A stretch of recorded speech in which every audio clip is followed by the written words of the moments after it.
Welcome, welcome. Um, just wanted to talk a little today about fishing in Lake Tahoe. We're just gonna start talking about fishing and you know, where where you can fish and what we fish for. So different places to go camping that I know of that I've been to and experienced and want to recommend to you. So we'll just wait a little bit. Maybe somebody will get in here. I'll start talking to somebody. Tie a knot.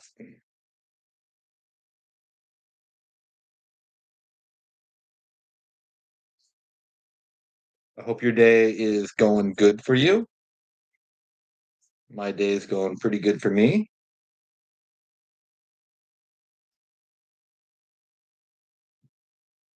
I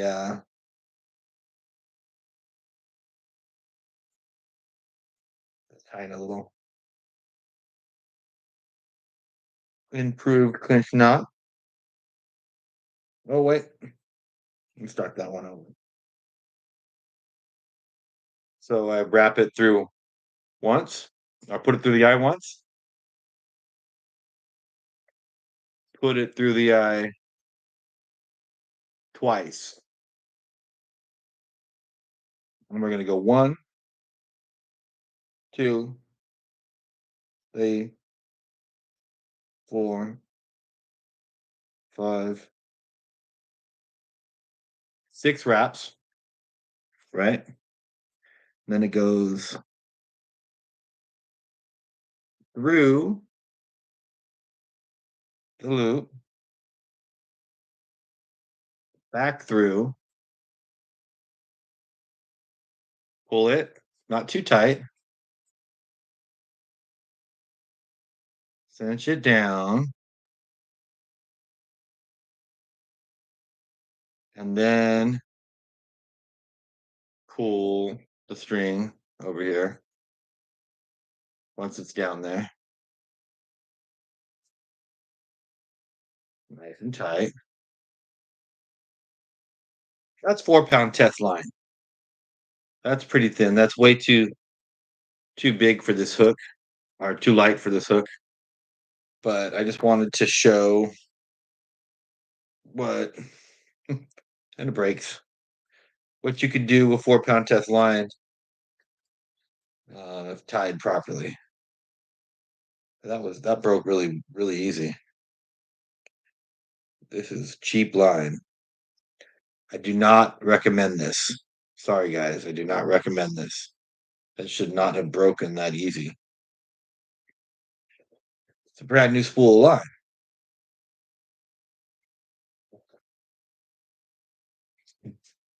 So yeah,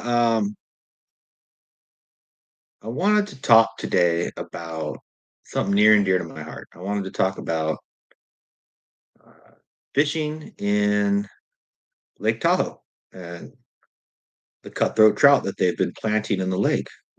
I think it's an amazing fishery that a lot of people take for granted, and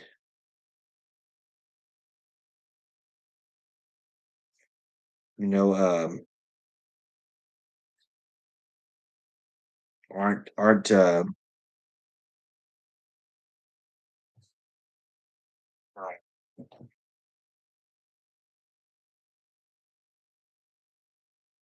aren't pursuing, right? Like everybody goes to Lake Tahoe and they fish for Mackinaw trout. Mackinaw trout are fun fish. They're great. Um, but now we have cutthroat trout in Lake Tahoe, the Paiute cutthroat trout that are an amazing fish. It's the biggest trout I think in the world, right? Like it gets to be like 25 pounds. And the Department of Fish and Game from Nevada and California have been planting the cutthroat trout in Lake Tahoe for quite some time now, over a year. And there's my chat spot. So yeah, welcome to the channel. I see I have a couple people on board. Thank you for joining me. Um, yeah, we're just talking about Lake Tahoe cutthroat trout, the Paiute cutthroat trout, Lahontan cutthroat trout. It's a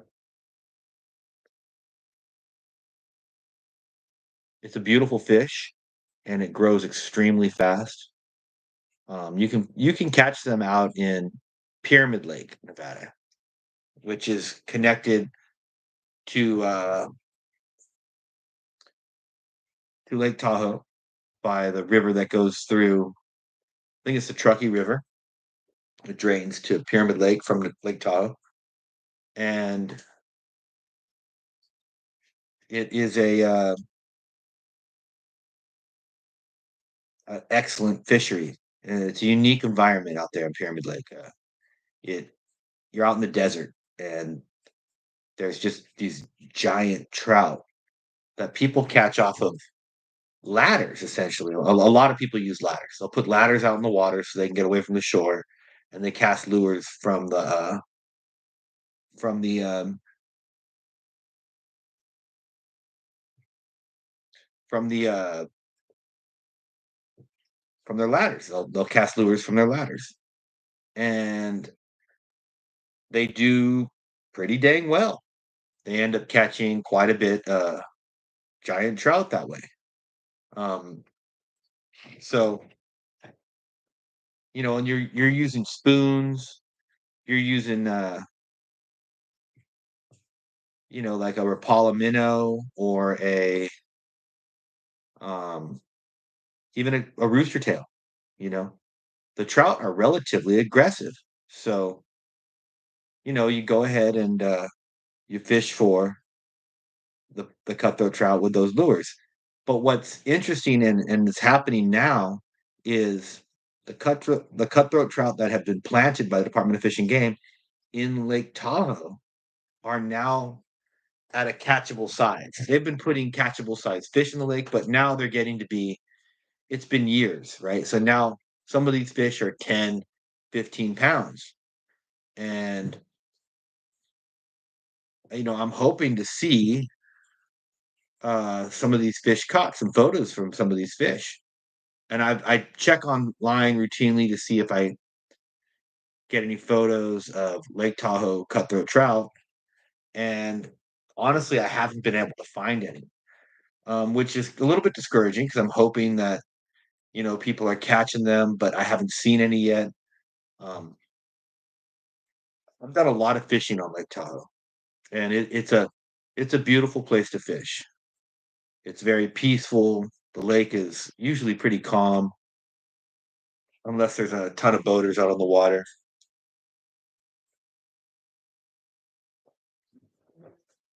But for the most part, it's a beautiful place to fish and camp. Let me go over some of my favorite places to camp. Um, oh, that was noisy. Some of my favorite places to camp would be the Tahoe Valley Pines, Tahoe Valley Campground over in South Shore Lake Tahoe, and the Caspian Campground, which is a small campground. If you're going to try and stay at the Caspian Campground, I recommend going on Reserve America and getting your campsite in advance. You're not going to show up to the Caspian Campground and find empty locations there. You're going to have to reserve a spot um, through Reserve America on the website. That said, it's a beautiful campground. You can it's it's directly across the road from the lake. So you're not actually camping right on the water, but it's like a 5-minute walk to the water. um, and it's not overcrowded. There's like maybe 20, maybe 25 campsites at the Caspian campground. So there's never like a massive crowd of people there, and it's usually real quiet. You do get visited by bears on a regular basis there, but the bears are kind of like big dogs up there in Lake Tahoe. Like they don't really bother you. They'll walk through the campsite. If you leave food out, yeah, they'll eat it. But for the most part, they don't want to mess with people. They've kind of been trained by the Forest Service that like if they go after people's belongings or try and intimidate people, they uh, they end up being removed from the valley and taken far out into the forest. And for the bears that live in the Tahoe Valley uh, area, they enjoy all the resources that they get from the people, and they don't want to be removed. So, or they wouldn't be there, right? Because they can just walk over the mountainside and have all the forest to themselves. So the bears that are there have adapted to living around humans, and they don't generally assault humans. Now, that said, there's always the you know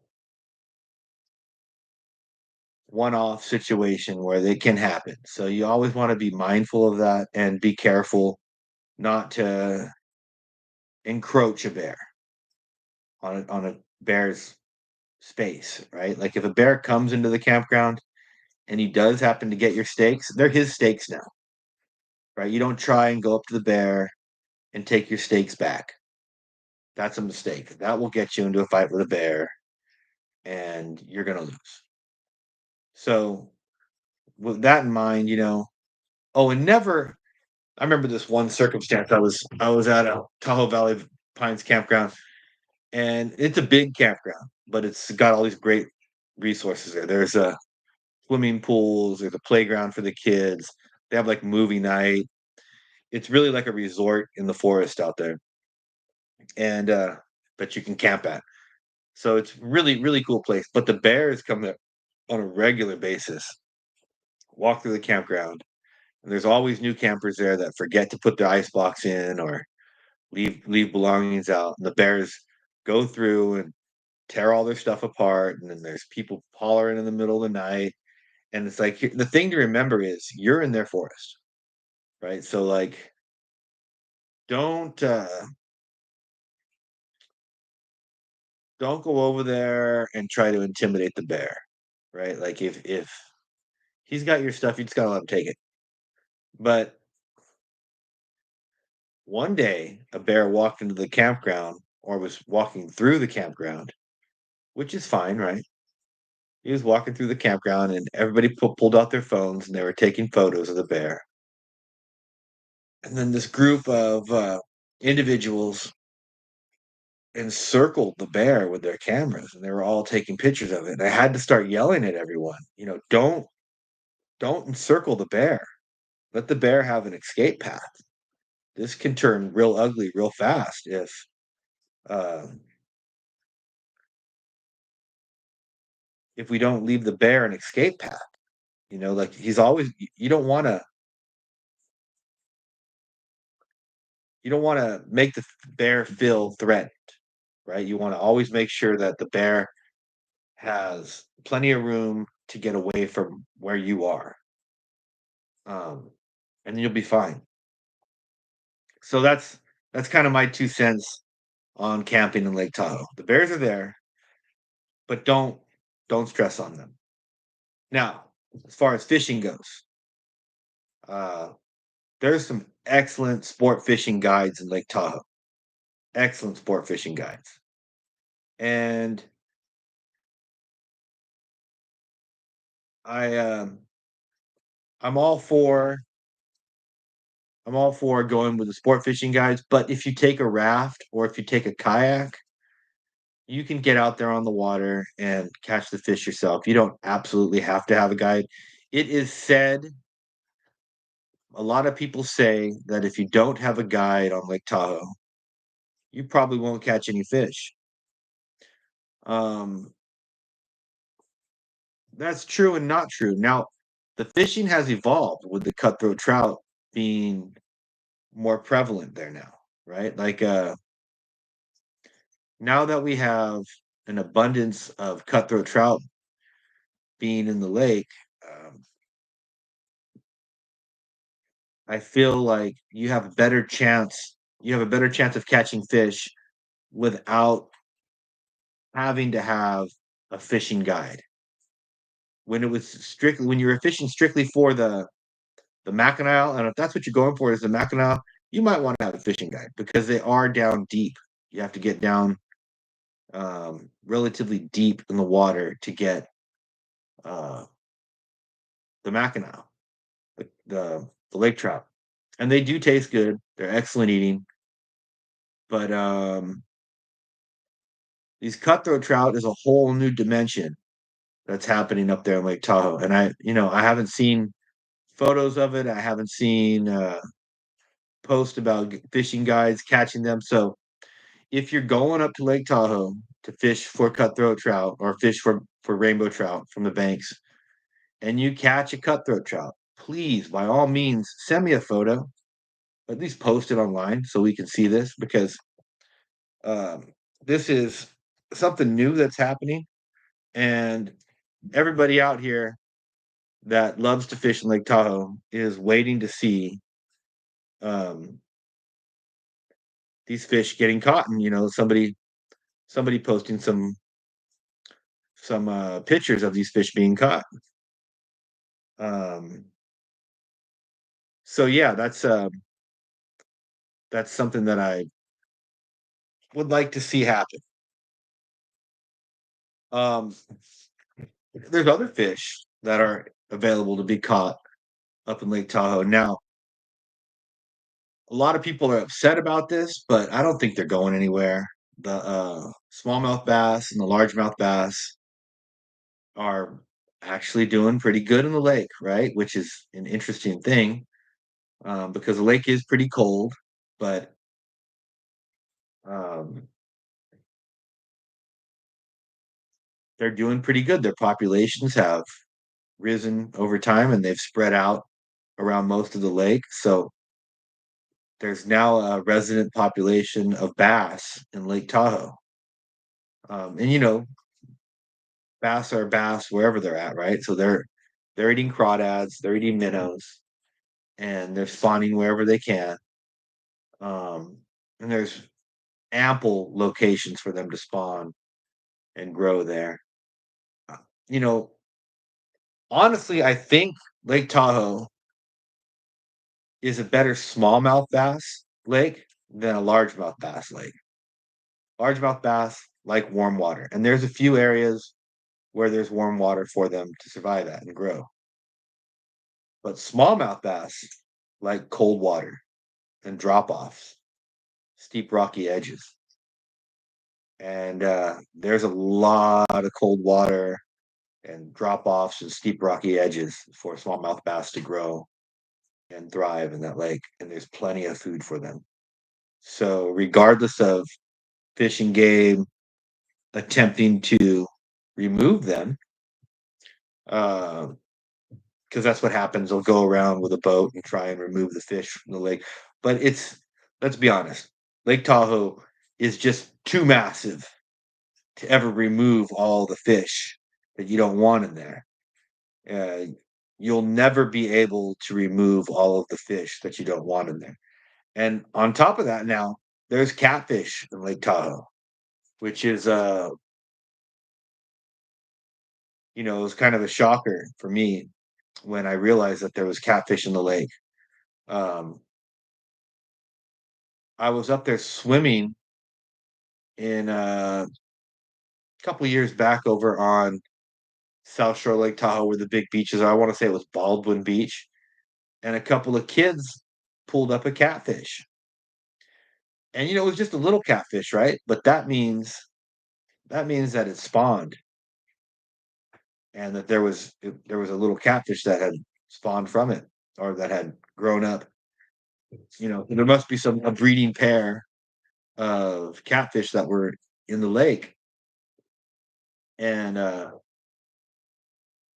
yeah, so that's happening too.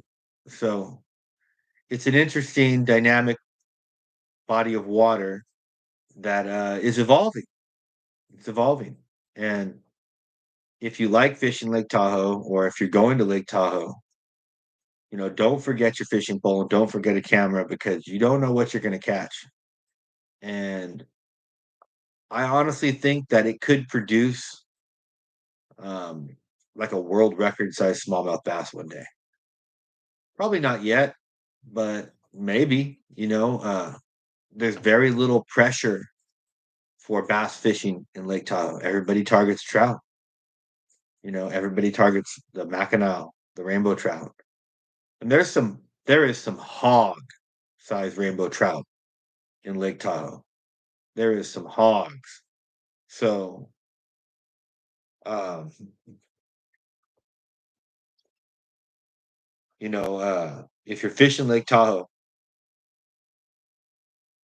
don't underestimate a night crawler. I've caught some giant trout on night crawlers in Lake Tahoe. I wouldn't set it on the bottom, right? I wouldn't cast it out and just let it sit. If you're gonna fish a night crawler in Lake Tahoe, you probably want to get like on a kayak and drop your line down to the bottom and then just crank it up one or two cranks off the bottom, so it's a foot or two off the bottom, and just kind of drift around with it. I wouldn't paddle real fast. I would just drift with it, right? And that's how you're gonna catch some real nice rainbow trout up there. I caught the largest rainbow trout that I've ever caught in my life on a kayak um, up on the north shore of Lake Tahoe with a night crawler, just drifting it around from my kayak out there. And I remember it was choppy. There was some pretty good swells coming at me that day, and I uh, I had just dropped the the line down. I had a sliding weight with swivel and about an 18-inch leader, maybe a 24-inch leader, a treble hook, and a night crawler on. And I remember I dropped it down to the bottom and I cranked it back up about 3 turns off the bottom, right? So it was maybe a foot and a half, maybe 2 feet off the bottom. And I was struggling to keep my kayak facing the waves coming at me, I remember. And then the pole just doubled over in my lap there. And I remember I was like, "Oh, am I snagged or what's going on?" And I grabbed the pole and I went to put some pressure on it. I realized I had a big fish, and it was no normal trout. It started pulling me around in the kayak. I remember it was just fighting like no other, and just a tank of a trout. Not built like a river trout where it's thin and kind of used to going high speeds and stuff. This was like built like a largemouth bass, but it was a trout. And I remember, but I think it was 26 inches, if I remember correctly, 26-inch rainbow trout. Big fish, heavy duty. And I remember it pulled the kayak around. It actually started towing me through the water for a short ways before he got tired. And I got him up alongside me, and I didn't have a net to properly land this fish. So I kind of had to reach in the water, kind of lean over and grab him like a football and pull him back into the boat or into the kayak with me. That was something I'll never forget.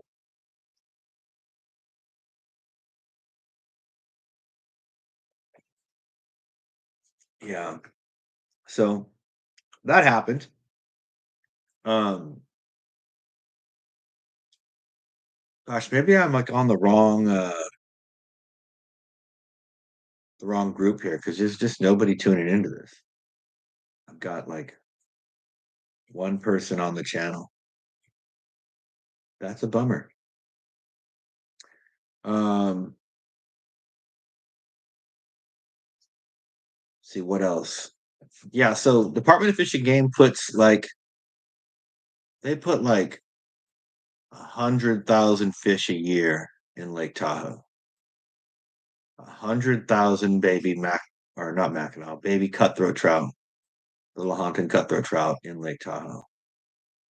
And they're growing. I assume that we have some 5 to 10 pound Lahontan cutthroat trout in Lake Tahoe now because they've been doing it for multiple years in a row. Those fish that are large, I don't believe a Mackinaw can eat them at the size they're at now. So they're going to be spawning and self-replicating, self-producing fish in Lake Tahoe, which hopefully will lead to a self-sustaining population of Lahontan cutthroat trout. I certainly hope to see that happen in my lifetime. So if you don't know the history of the Lahontan cutthroat trout, it was a native fish to Lake Tahoe, and in the old days, people would catch 40-pound cutthroat trout, right? And it was not a common thing to see, but it wasn't unheard of to see a person come to shore with a 4.5 foot fish. And there's plenty of photos up in Lake Tahoe of people with fish.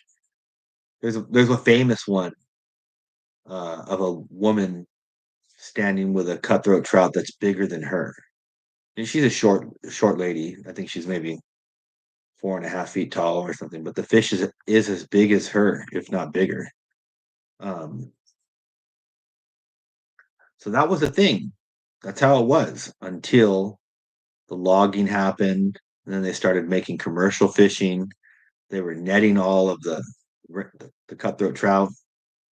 So they were severely depleting the population of fish. And at the same time, all the logging clogged up all the creeks. And the cutthroat trout spawn in the creeks, in the rivers that feed the lake.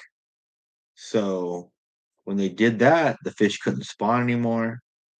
And they were overfishing the population. And they just got decimated.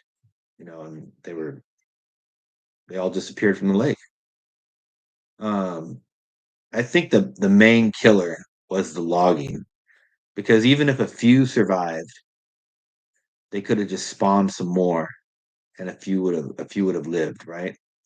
But because none of them were able to spawn, none of them were able to reproduce for like 20 years as they were logging the whole valley out.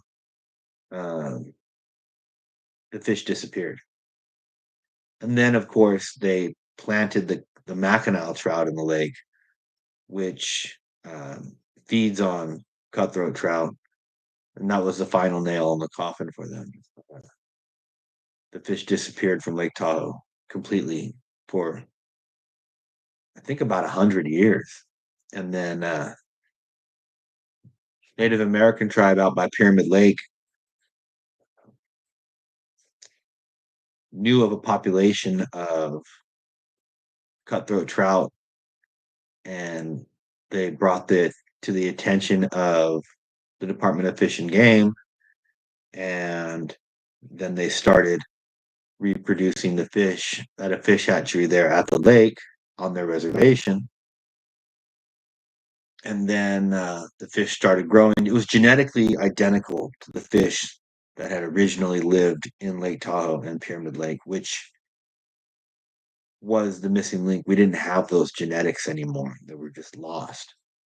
So when they were able to be found again, it was a celebration moment, right? Like we found that missing link. And now, after planting them in Pyramid Lake for years, now people catch 25-pound cutthroat trout there. And I've been fishing there and thrown lures from the shore and I've seen schools of trout that are 10, 15, 20 pounds. just go swimming by you, and it is truly an amazing sight to see. Like, it's an amazing thing. Honestly, I think we should plant the cutthroat trout in more places. Rainbow trout aren't native to everywhere around here. Rainbow trout, I think, originally come from the Colorado River. So, and it's a beautiful fish. Don't get me wrong. I like rainbow trout, but it's a relatively small fish, right? Like they get to be in lakes and stuff. They get to be 22 inches. It's possible for them to get to be 30 inches. But like I've heard guides and stuff say, you can go your whole lifetime and never see a 30-inch rainbow trout, right? Whereas a cutthroat trout, you're going to see a 30-inch cutthroat trout if you have those in your lake, if there's a healthy population, because that is definitely within the size that they grow to on average, right? So, um, fishing for cutthroat trout is much, much more entertaining in general. And, I'm just really looking forward to seeing the population bloom in Lake Tahoe and maybe seeing them, planted in other lakes around the state of California and Nevada. I know Lake Walker Lake used to have a population of cutthroat trout, but because of environmental damage, all the fish died in Walker Lake, which is, a shame. But I hear from that the amount of rainfall that we've had the last couple of years has really raised the level of the lake and lowered the alkalinity of the lake. So it's possible for us to have a population in that lake again too. But personally, I'd be open to seeing the Lahontan cutthroat trout planted at lakes all over the place, just because they grow so much faster and so much larger than rainbow trout. Um, I don't know if they would outcompete rainbow trout in other places, though. I'm not sure how well they would do, but if they could survive in Lake Tahoe, which from what I understand, they're doing pretty good, um, they should be able to survive in the rest of the lakes that we plant fish in. It would be an amazing thing to see the population of trout in Lake Tahoe rebound to what it was 100 years ago before they were decimated. Um, I I look forward to seeing them rebound. Um, it's something that I hope to see happen before I die. It's like on my bucket list. I'm really rooting for him, but it's one of those things that no one really knows if it's going to really happen. It's the cutthroat, no, not the cutthroat trout, the Mackinaw are so entrenched in Lake Tahoe that it's going to be hard to displace them. Um, they get so big, and they eat everything. They just eat it all. So, but what my hope is that the cutthroat trout that have been planted in Lake Tahoe, if they get to be 10, 5, 10, 15 pounds, none of the cutthroat trout will be able to eat them, and they'll become a self-sustaining population. And one day we'll have this population of cutthroat trout in Lake Tahoe that uh, is plentiful and large, like in Pyramid Lake. Uh, because if they get to be plentiful, there should be, you know, uh, 20 and 30 pound, even 40 pound trout in Lake Tahoe again. And, that is the reason they're planting them in Lake Tahoe, because they saw what happened in Pyramid Lake. And when I was a kid, when I was like 12, my dad took me to Pyramid Lake and we caught a nice fish. I remember I caught like an 18-inch rainbow trout. It was a cutthroat trout, but it was a hybrid. Caught like an 18-inch trout from the lake, and that was like as big as they got at the time because the genetics had become intermixed with the rainbow trout. So when they found this pure pure blood line of Lahontan cutthroat trout out in the desert in the small creek, and they started reproducing them, that's why the people that knew what it meant were so happy because now we've restored the Pyramid Lake fishery to what it was, or very close to what it was, and so now we're working on. When I say we're, I mean us as a people, um, working on restoring Lake Tahoe to what it was before the devastation took place by the logging and the commercial fishing that took place in the early part of the 19th century, 20th century, um, the 1900s. So yeah, that's my 2 cents on that matter. But yeah, if you go to Lake Tahoe, remember to bring a good casting rod. Remember to bring some spoons, some good spoons, maybe some rooster tails. Probably a large Castmaster would be an ideal lure for there too. I would say silver because the water is almost always super clear and the bait fish in the lake are silver. And you know, cast that lure as far as you can. Jig it, bounce it, retrieve it, and you have a good chance at catching a cutthroat trout now. Not to mention the native rainbow trout that are in there. And there's also brown trout, which are kind of more rare, but they're in there and they get big. So if you're casting the lures for them, you can catch them. From what I understand, if you're trying to catch a brown trout in Lake Tahoe, you can catch them at any time of the day. But uh, the brown trout bite more readily at dusk, just before dark, and just like after the sunset, just as it's getting dark. So if the sun's setting over the hill and you still have that failing light, keep fishing until you can't see anymore. If you want to catch a brown trout in Lake Tahoe, um, and also like I was saying, smallmouth bass are a thing in Lake Tahoe now too. So and largemouth bass, and they're not going anywhere. You can't remove them. It's just too big of a lake to try and remove all of them. Even if you get some of the bigger ones, there's gonna be more hiding somewhere else in the lake. There's so much food available for them in that lake. The crawdad population is just immense. There's just millions. I think there's like 200 million crawdads in Lake Tahoe. So for a bass, that's just a heyday. Like they just can gluttonize themselves on those things.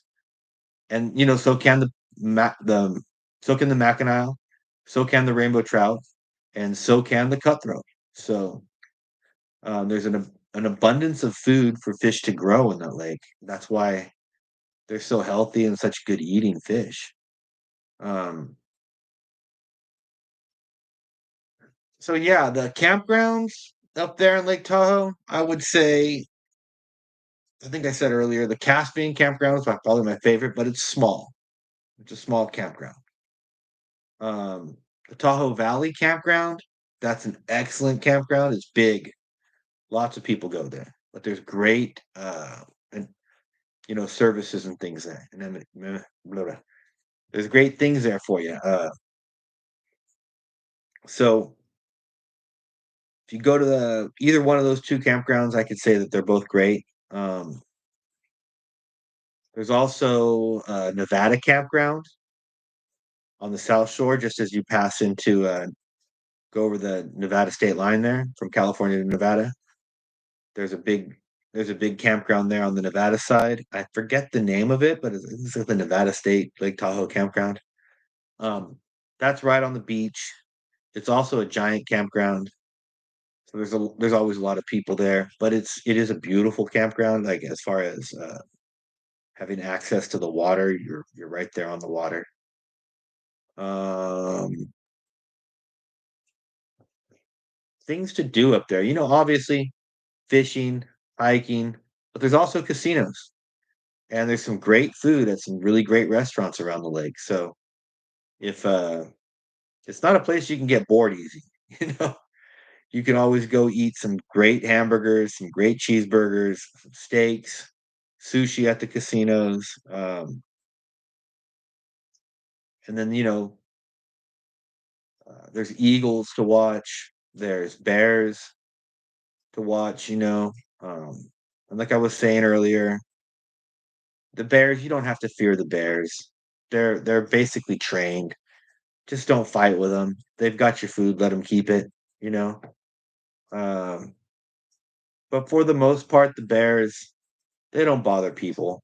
They just kinda wander about. When I was working at, uh, Tahoe Sport Fishing, I worked as a deckhand there for a summer.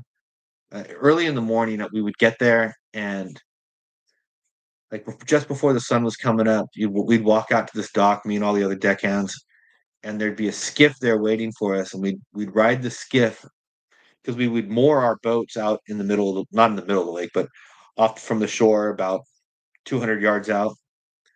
Um, so early in the morning, me and all the other deckhands would get there. We'd get a ride on the skiff out to the boats that we were going to be working on that day, and each one of us would hop off and get on one of the boats, warm it up, and pull it into the marina and get ready for our customers that day. Well, when we would walk up to that dock, about half of the time there would be a bear that would be swimming from up the beach, and he'd swim up to the dock we were on and sit there and kind of bob around in the water. And there was two reactions you'd get from the guys. Either they get scared and run off, or like myself, we just kind of stand there and say hi to the bear and uh, just greet the bear for the morning. And he never gave us a hard time. He was just swimming along and just happened to pull up alongside us.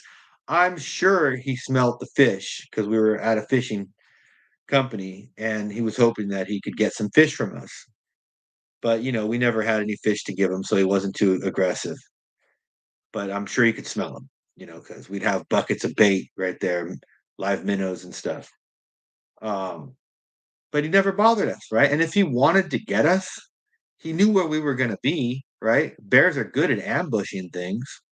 He just didn't wanna get us, you know? It wasn't what he wanted to do. He was just swimming by to say hi. And if you think about it, you know, there's millions of tourists that go to Lake Tahoe every year. If the bear or the bears wanted to eat a person, they'd have done it already, right? They're not concerned with trying to eat you. They might want your sandwich, but they're not attempting to try and eat you. Um, that's just something that I learned over the years. Hey, drop me a thumbs up if you're watching this. It would really help the channel and help me get some more people on the stream because there's just two of us on here. But yeah, that's been my experience up there in Lake Tahoe, um, and around the state of California. It's just how it goes. So I hear that the striped bass are starting to bite in the Bay Area and moving up into the Delta regions. I'm going to be headed down to my boat in the Delta this weekend. Believe I'll be leaving here on Saturday morning, and I'll be staying the night down there on the boat for 1 or 2 nights. If I can get somebody to come and feed my dog on Sunday, I'll probably stay 2 nights. If not, I'll just be down there for one night. Um, but yeah, that's the idea. I'm gonna be heading down there and we're gonna hopefully be targeting some striped bass. Sometimes, they're biting out there, sometimes they're not. Um, and I have some big news I don't want to talk about yet, but I have some big news that's going to be coming up April 1st, April 2nd. Some big things are going to be happening as far as fishing goes and this channel. So if you want to see some really great fishing, that's what I'll say. I'm not going to say where we're going to be at or what kind of fish we're going to be fishing for, but if you want to see some great fishing going on, um, April 1st, April 2nd, the month of April, it's all going to be going down. It's all going to be getting started. And hopefully it continues for quite some time. Um, that's my plans for now. Uh, so down there in the Delta, when I am fishing for striped bass, I generally like to just use cut anchovies. They seem to work really well for the striped bass in the Delta. Uh, because you have currents. So if you have a nice piece of cut bait and then you let it sit for a while, that smell is pulled down the river, down the Delta for quite a ways, and those fish just come looking for it. And that's what I have found to be the most productive right after dark. Right after dark, those fish are just on the hunt, and I've caught some real nice striped bass doing that down there. Um, so I'm hoping that we will get some more this weekend because it's been pretty slow down there. I went down there for I think the last 3 trips in a row. Well, you guys have probably seen the live streams. It was pretty slow. Like I was kind of bummed out.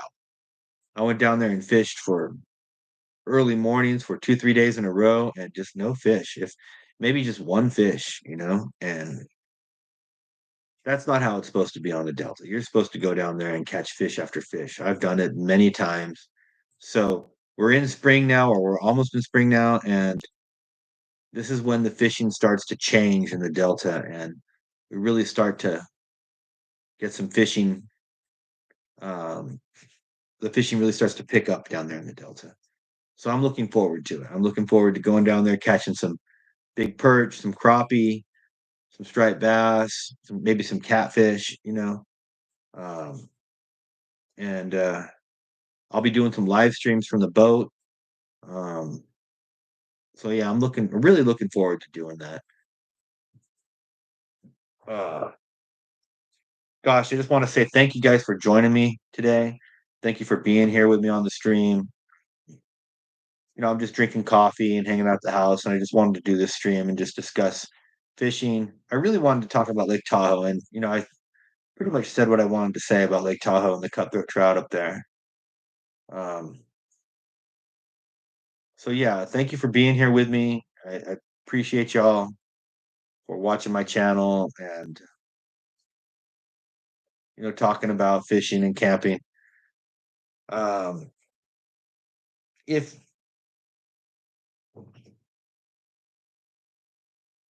if you want to catch some halibut, it's all starting to bite too down in the San Francisco Bay. The halibut are starting to move into the Central Bay, and usually it starts in the South Bay where the bite gets good. This time, a couple years ago, I was down there in the South Bay. This time of the year, a few years back, I was down there in the South Bay, and I was starting to catch some real nice halibut. And then they start to move into the Central Bay in March, and then by the time April comes, they're pretty much heavy throughout the entire bay. And I'll tell you the trick. The trick to catching good halibut is hooks like this, right? Catching good halibut, you need to have yourself some 4-aught, right? Some 4-aught mustard hooks. These hooks are solid. And you want to do live bait on these. You want to catch yourself live bait while you're out there halibut fishing. That's what I found to be the most productive method. So, you might not use this hook to catch your live bait, right? You're going to use a smaller hook than this to catch your live bait. The absolute best live bait that I found for fishing for halibut in the Bay Area was the silver little perch, right? The little 7-Elevens, what I always call them. Um, and to catch them, believe it or not, I would use basically a trout rig. So a sliding weight, a swivel, about 18 inches leader, and a small treble hook size like 13 with a small piece of muscle on it. I cast that out and just let it sit with just a very small piece of muscle. And you get a little nibble, and boom, you get him. And those guys are tough. You can keep them in a bait tank overnight, so you'll have fresh bait in the morning.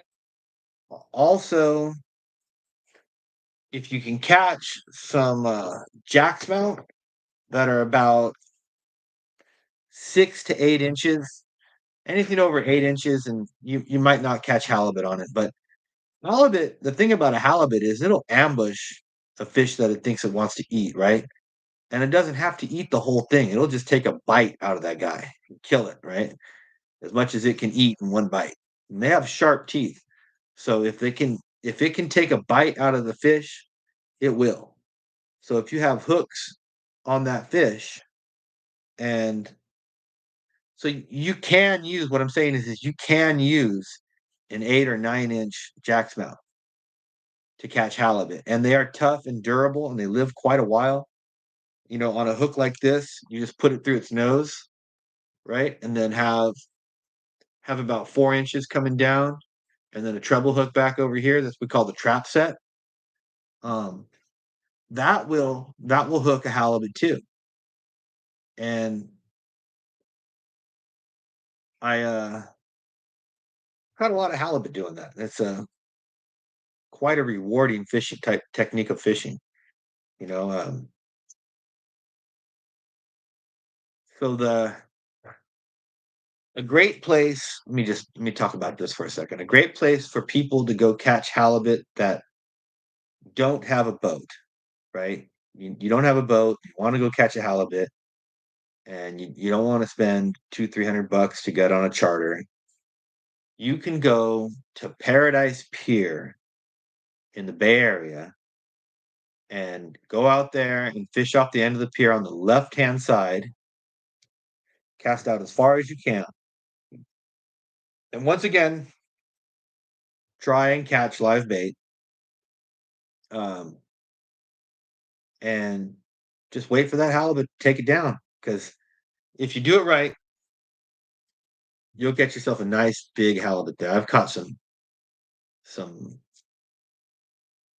lunker size halibut out there. I mean, some hogs from right there by the pyramid, by the Paradise Pier. To be fair, I was on my boat out there at the Paradise Pier, but uh, I've definitely seen plenty of nice halibut landed right off the pier. I've seen people get limits off of the pier, off that Paradise Pier, and down there in the Bay Area. So, don't feel like you got to be left out if you can't get on a boat. There's plenty of fish out there to catch. Um, One of my bucket list fish that I am dying to get a hold of one is a white sea bass. I'm dying to catch myself a white sea bass. And I know they do come to the Bay Area. So I'm hoping that this year there'll be a good school of white sea bass in the Bay Area, and that I can try and get one. Um, that's kind of a bucket list fish for me. They're extremely hard fighting and extremely good eating, and I'm just looking forward to getting one. That kind of fish, it might be better to fish for a white sea bass with a lure, right? The thing about those guys is they spook real easy. They go in a big school, and if you happen to see some fish jumping or smacking the surface, it's probably white sea bass, right? And then if you try and like troll through the area, you'll just scare them all off. They'll all be gone. So you have to kind of like drift up to them, pull up to the edge of them, and then cast a lure into their into where they're kind of doing their thing at. And a lure for white sea bass, you're probably thinking like something that imitates anchovy or a sardine. Um, would be my best bet, or a herring. Herring's excellent bait, by the way. If you can get your hands on herring, always take herring over everything else for halibut. Even frozen bait. If you have a frozen herring, that's better than frozen anchovy or sardine. Um, so yeah, that's pretty much it. Once again, I want to say thank you to everybody. I'm coming up on the hour mark, and that's usually it for me. So have a great day. Tight lines to y'all. Keep your chin up and manifest your reality. Keep it going. Love you guys. Have a great evening. Have a great day, wherever you're at in the world. Thank you for joining. Bye now.